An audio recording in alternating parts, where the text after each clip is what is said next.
Welcome back, everybody. This Week in America on the Blue Funk Broadcasting Radio Network. Great to have you with us on the program today. A reminder to follow us on Facebook. Very simple, facebook.com/This Week in America.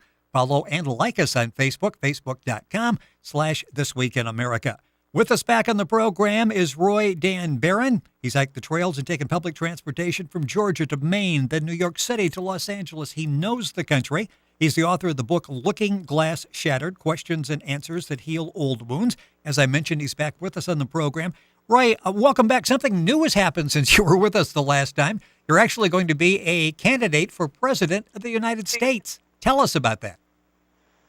Well, it's been a long journey, and felt in my heart that it's time. By talking to mothers from all around the country have been calling me, and originally the start to this is a lot of mothers calling me and feeling like we need something, a new course direction. Some of the mothers have actually been published in different newspapers and periodicals, and it takes my whole book to the next level to be able to talk about my human compassion at the individual level, but then how do we raise it up to looking at governments and politics and teaching governments and politicians what compassion is all about. So I've been working really hard on creating the party platform, which is going to be very different. I've been asking around, and we have several parties out there. We have around 200 or so parties that are actually registered, official. And of those parties, they have their own platforms, but one of the many interesting things in this journey that I've taken is that some of the political parties, nobody's actually ever read from A to Z, so to speak, or from beginning to end, what the party platform is, other than maybe the people that have written it. And I found that very fascinating. But on December 2nd, 2013, I actually walked into the Secretary of State Elections Office in Austin, Texas, and I actually officially registered it. So it's a real party now, and that was a whole journey in and of itself. Yeah, you talk about that as being, I think you described it as maybe, incredible shock and unbelievable things when we were talking before actually happened when you went in. Talk about your experiences. You go into the Secretary of State Elections Office, and you tell them you're going to register a new party. What was their response? Well, a lot of it was disbelief, and they've never had anybody actually walk in and do this before. And my response and thinking is that nobody's actually ever done this in the history of the United States, where it's one single person walking in and actually registering a party. Typically, you have a lot of people, you have a team of lawyers, and you don't have just one person necessarily coming in off the street and doing this. So when I was asking specific questions, like I'm officially the state chair in Texas of the Compassion Party, that was one thing I signed up for, and then actually running at the same time. And I even asked them the question. They were incredibly helpful. Everybody who was there, the staff attorney, they all gave me their cards.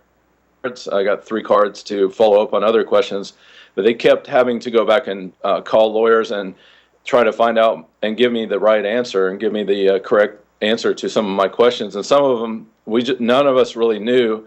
But I want to emphasize everybody was very supportive and very helpful in this process as far as putting all these pieces together and actually creating a political party that's never been done before. So that was an interesting journey in itself to actually do that, to walk in and do this. And it's taken my own life and a lot of my thinkings into a whole different level that I didn't know what to expect. They've certainly had a lot of people who have run for office just as an independent and running, and their eyes actually rolled when they think of all the people that have come in and done that. I saw that on the faces. But I wish everybody in the audience could have been there with me and seen what it was like to walk into an office and do this and how different it is. And we are fortunate in a country where we can do this. I have people on my Facebook and my social media all around the world who want this party, who want to be a part of this. And I've already been invited to Nigeria and Afghanistan, and I've got people all around. They're very excited about a Compassion Party and what that entails. So I've excruciatingly been spending months and months working on the party platform and how best to make a party that's based on compassion in all the areas. So I've got at the 10,000 foot level, I've got very high level expectations of what the party is about. But I also have subject matter experts who already have their ideas on how best to build these out. For example, I've got an emergency room doctor who does a lot of blogging, and she's written some books that have done fairly well. And she's one of the people who's, when it comes time to bring press about it, that she would be willing to be a go-to person and talk about her healthcare plan. So I bow to her and I say she's the subject matter expert on how best to create a healthcare plan. And then I've got people who have excruciatingly spent months on a tax plan, and they would be the people I would go to as far as how can we help the tax plan. So these are people who have taken upon themselves, just like myself, to really be a go-to person in these specific areas on what we can see as making things better. And it is a beautiful thing that we live in a country where a person can walk in and do this. The people that I'm in contact with in Nigeria, they actually need 10 people to walk into the Secretary of State there, or the version of what that's called, and start a party. But the idea behind this Compassion Party is it's meant to be at the local, state, federal, regional, and also the global levels, and to have a nice packaged presentation where people can pick and choose what works best for them. So if it is Nigeria, Afghanistan, or Pakistan, people can take what works for them, because every place is unique, and they can run with the ball, so to speak, using a football term. This is a boilerplate template, and other people can use it and decide what works for that particular country or region or locality. Roy Dan Barron is our guest on the program. He's the author of the book, Looking Glass Shattered, Questions and Answers That Heal Old Wounds. We talked to Roy before on the program about the particular book, and now he's off into the adventure of the Compassion Party. One website to keep in mind is Keeping It Simple Government, or KISG.us. KISG.us. Roy, you mentioned the Facebook and other social media. How can people get in contact with you and find out more about the Compassion Party? Well, we have other websites. One, speaking back to the mothers that have been reaching out to me, there's a mother who's been very supportive of me. It's called facebook.com/MTMC2, the number 2. And that one is Message to My Children. And there's a very large concern from mothers around the country and the world of what's being left for our children and our children's children. So a large part of what's been driving me is to think in terms of, I personally don't have children yet, but I want to have a world, and I do want to have children one day. What are we leaving? What's our legacy for the children and our children's children? What is the water going to be like? What is the land? And what is going on in the world? What are we going to give and pass on to those children? I want to talk a little bit about the steps that you go through. What lies ahead this year as you're working on the Compassion Party? You've got a political convention that you're planning on and petition signatures. Well, and let's talk about the petition signatures. How many signatures do you need to get on a ballot as a presidential candidate? Well, one of the most interesting things is when I went in, they didn't actually know all the numbers and I've been corrected because it was so new and they're not used to hearing that. They originally said that the current governor of Texas got 50 million votes, and that in order for me to be on the ballot, I need 1% of that, so I need 50,000 signatures. But there's only 26 million people in the whole state of Texas, so that was definitely a misconnect there. So that was something that was really fascinating, is that they, I think they were so astounded and they had looks on their faces. So there's really, if at that, it would be 26,000 signatures, but it has to take place between March 11th of 2014 to May, and it gives a 90-day time frame between March 11th and May the 24th. So that would be one thing, is to even be on the ballot. And I did learn later that I can't even run for governor, or it's considered a carpetbagger, that I haven't been in Texas long enough. I did get registered and everything as Texas in October of this year, but you have to be there at least 2 to 5 years before running for office in Texas. So as much of that is the symbolism of it, so I've decided the presidency would be the next most important part in 2016 to run for president. I've been saying this for quite some time.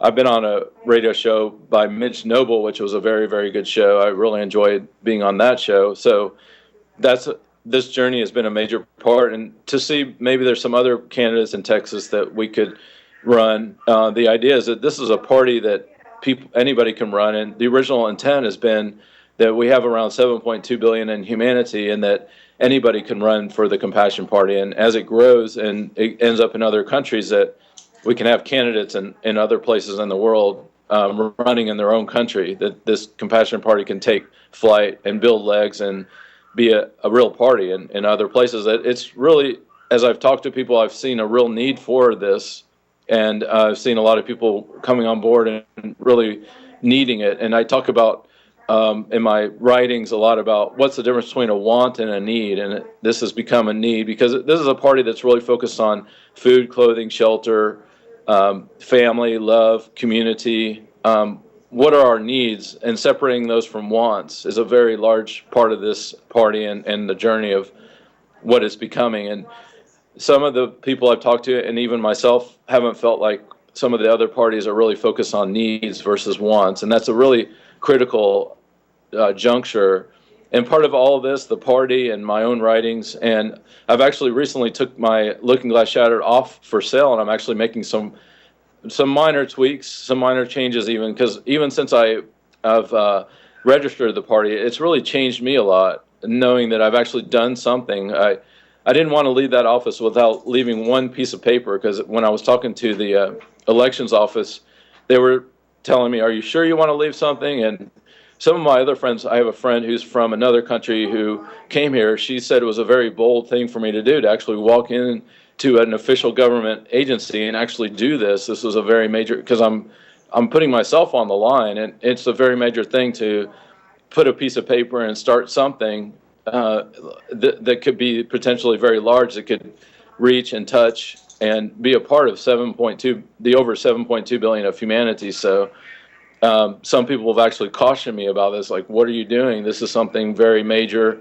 And I've started reaching out to some 501c4 lawyers in different parts of the country as well, and talking to them about how does this take flight, and how do we create a nonprofit that can bring this into being. And a major part of it, as I've learned, is to really, it's a teaching thing. And some of the things that are going on in politics and might not be going right is maybe the people in their positions really don't know the right way, or really know what governing is about. And I like the word public servant, that the best way is that we are public servants. And one of my taglines is to say, Roy is a public servant. And what entails, what is a public servant? So that's a major part, is in teaching and training the other people. They might never have known, or nobody's ever really taught them what it is to be a public servant. And to get back to those needs, the food, clothing, shelter, what is it that people really need to get going? What is it when they wake up in the morning and go to bed at night? What are their needs to have proper housing and proper health care? And to get back to that conversation. And some of the conversations that I've seen from other talking heads have not been really focused really well on needs. They might be talking about wants, but let's get the conversation back to needs. As is always the case, the time goes by quickly. Got about a minute and a half or so left in the program. And in the beginning, I mentioned going across the country. The other program we did with Roy, and you can find that on YouTube, on our YouTube channel. Roy had a really decent job, a good life, decided to give it all up, basically got rid of everything, backpacked, decided to go across the country. Writes a lot about it in Looking Glass Shattered, Questions and Answers That Heal Old Wounds, which he's revising now. And you called it a transcending moment for you. The fact that you actually were and are out with the people, I mean, real people, grassroots people. Does this give you think, and I'm not going to leave you a whole lot of time because I'm talking too long here, but a minute or so, do you feel this really gives you the compassion, the understanding to connect with the average person in the country? Yeah, it's been great to really stay with the people. I'm really glad you answered that question. And some of the people I've actually connected with have been living homeless. And I've spent time where I had a beautiful moment recently where I gave one of my friends an iPhone for I just recently got the iPhone, the latest iPhone, and I don't need two of one thing. And I gave it to him, and all these beautiful things started happening by giving. Has really been a beautiful thing. But really, to understand that, I'm actually looking at taking the next level, which I just read recently that George Orwell did this, where I dress like very dirty, and actually there's some other people who've lived homeless to actually really do it, be 7 days on the streets and really know what it's like. So it does take me to the next level. But by rotating in and out, and a lot of families I've stayed with, I've slept on the floor and been with other couples around the country, it has ingrained in with me. And we've had several conversations similar to the movie Into the Wild, where I've gotten to meet people at campsites. There was a beautiful couple I met there I was at Camp Elkmont in the Smoky Mountains recently camping out. And by staying at campsites and hostels and hotels and with families on their floor, or I really have had my ear, and I've been listening and I've been getting actually a lot of advice on the party platform too. I've got it I'm making it into a movie using an Apple software tool. So I really have felt in my heart that I have gotten a good grasp of things, and I've been living homeless by choice. Don't have a place that I have, and some people, the best level I could take it is to actually, and I'm looking for other people who'd want to do this with me, is to live on the streets. And then I really, gets home, like waiting on the homeless shelter and waiting in line and knowing, maybe I'm missing the cutoff, and then I've got to figure out some other plan where I'm going to stay that night. So you've got a lot of things really going on, exciting things that are happening for you since we talked the last time, and we'll be checking in with you and see how things are progressing. Again, the website, KISG, Keeping It Simple Government's probably the best way to go, .us. Log on to our website. We'll have all the information there on Roy. Take care of yourself. Congratulations on what you've done. Shaking things up on a local level and then taking it global, obviously, as well. Roy, thank you for sharing that with us, and we will stay in touch. Thank you. You're welcome. You're listening to This Week in America on the Blue Funk Broadcasting Radio Network.